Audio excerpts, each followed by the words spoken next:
अस्सलाम वालेकुम दोस्तों। बचपन में चूहे और शेर वाली कहानी तो आपने सुनी होगी।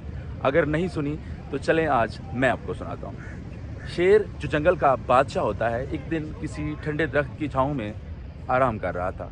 तो वहाँ पे फिरता फिराता हुआ एक चूहा आता है और उसको ना शेर के बाल बड़े पसंद आते हैं और उसमें घुस जाता है और खेलना शुरू कर देता है। तो जैसे ही शेर की आँख खुलती है, वो फ़ौरन उस चूहे को दबोच लेता है और जैसे ही उसे वो खाने वाला होता है तो चूहा आगे मिन्नत समाजत करने लगता है। कहता है, जनाब अली, आप तो जंगल के बादशाह हैं, मेरे से गलती हो गई, मैंने आपके नर्म और नाजुक बाल देखे और खेलने लग गया, मुझे नहीं अंदाज़ा था कि इससे आप डिस्टर्ब हो जाएंगे। तो उसकी बातें सुनकर शेर को थोड़ा रहम आया, उसने उस छोटे से नन्हे से जानवर को छोड़ दिया। तो चूहे ने जाते हुए शेर से कहा कि बादशाह सलामत, आपने मुझ पर रहम किया है, मुझे ज़िंदगी दी है, तो इंशाल्लाह मैं एक दिन आपका एहसान का बदला कभी ना कभी ज़रूर उतारूँगा।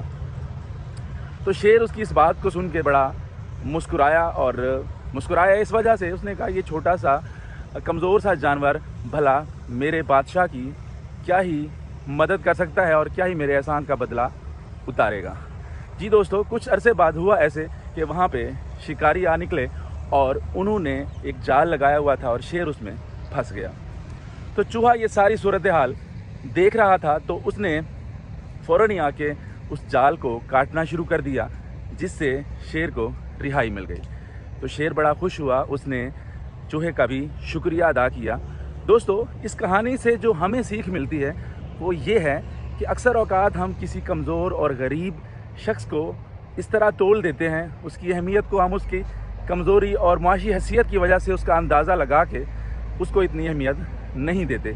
जबकि अक्सर औक़ात ऐसा होता है कि एक अमीर से अमीर शख्स जिस पे आपको बड़ी तवक्को होती है, एक दोस्ती वाला आपका उससे रिलेशन होता है, वो वहाँ पे वो शख्स आपके काम नहीं आता, जहाँ पे एक गरीब और कमज़ोर शख्स आपकी खातिर जान की बाजी लगाने के लिए भी तैयार रहता है। उम्मीद करता हूँ आपको मेरी ये बात समझ आई होगी। शुक्रिया।